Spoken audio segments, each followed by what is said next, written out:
nights in Xiangxi are never truly quiet. Wind threads through the ravines like whispers in the fog.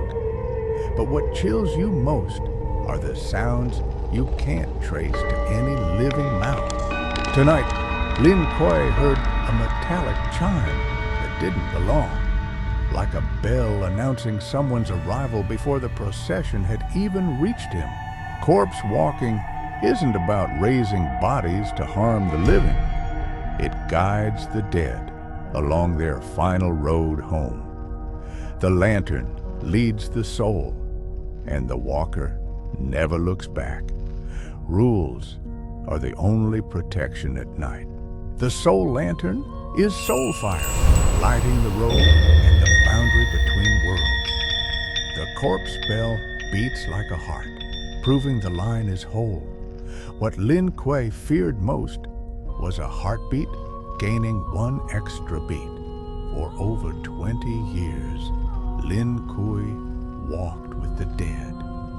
By the bells alone, he knew the road's turns, the fog's weight, and which body felt wrong before he raised the lantern.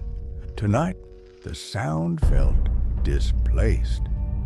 It was inside the procession, yet came from the empty space between bodies, where nothing should exist. 4 corpses, 4 bells. But he heard a 5th. He barely breathed, because in this trade, a 5th chime doesn't mean extra. It means something is missing. An old Xiangxi saying warns, when a bell rings too many times, one dead is missing. Either a place has opened, or someone living has already been counted among the dead. And the empty place never stays empty. The forbidden path balances the line by taking living footsteps and placing them where the dead should be. He led them into an abandoned pavilion, touching each cold bell. 4 bodies, shrouds, hats, everything correct. And that was exactly what felt wrong. The bell rang again, not from the trees or the road, but from the darkness between them, as if someone stood in the empty place and brushed it softly. Then a stiff finger twitched. It didn't feel like a corpse moving, but something inside testing the body, answering the bell. The lantern hit the ground. 5 shadows. They stood neatly in line, as if they belonged. The 5th wavered at the edges, tied to no body at all.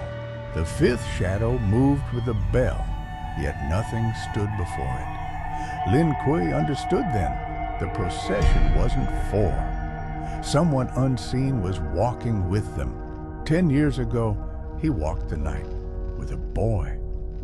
Xiangxi was fearless, humming in the fog, telling his master, as long as there's a lantern, there's a road. The fork looked like a split mouth. Vines hid the signs. Fog poured out, smelling of rot. Lin Kui knew. He had stepped where the living shouldn't tread. The forbidden path is gentle to lost souls and cruel to the living. You think you're walking, but the road is choosing you, pulling harder the more you resist. He stepped in anyway. The 5th bell had already rung. If he turned back, the empty place would still be filled, and it might choose him. Fog twisted the road into a maze. Every slope looked the same.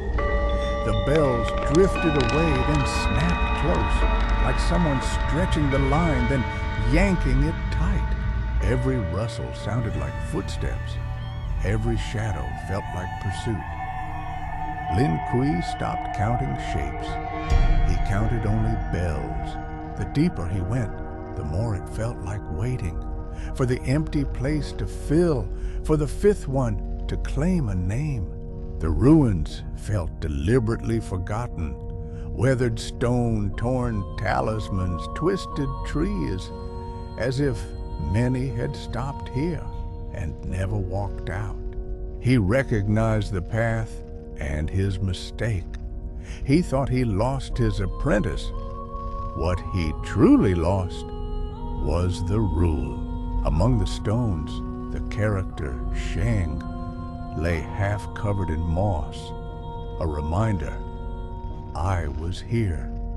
Don't choose the wrong road again. The mark remained. The boy had become part of the mist. That year, the procession held. The mist took a man. Shadows multiplied as something forced Sheng toward the empty place.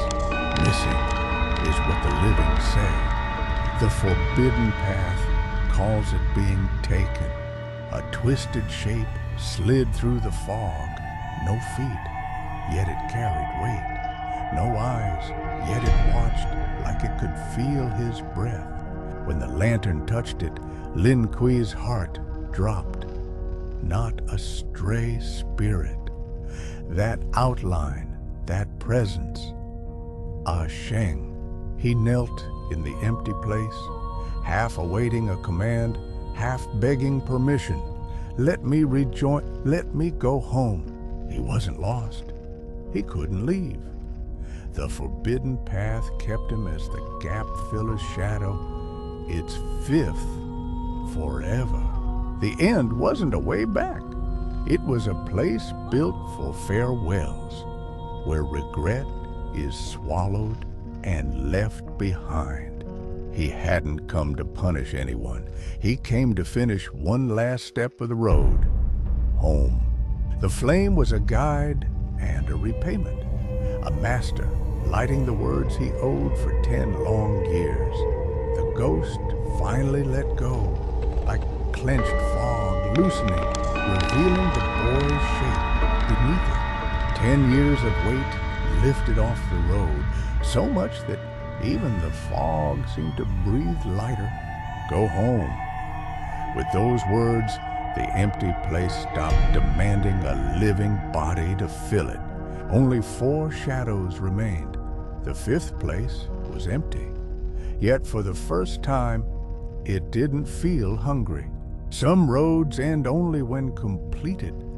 Some debts close only when the lost are finally sent home. In Western tales, the dead often return with hatred, bound by unfinished grudges, seeking vengeance.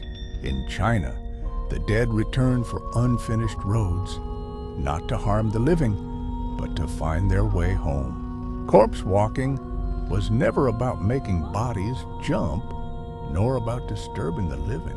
The so-called jump is only a symbol, stiff steps, measured and restrained. It means the dead are still walking, still following the road they never finished.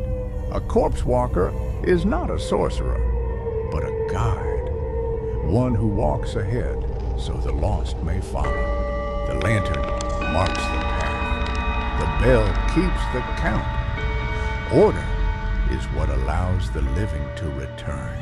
Through mist, through forests, across valleys where names are forgotten, they are guided forward, step by step, until the road finally lets them go.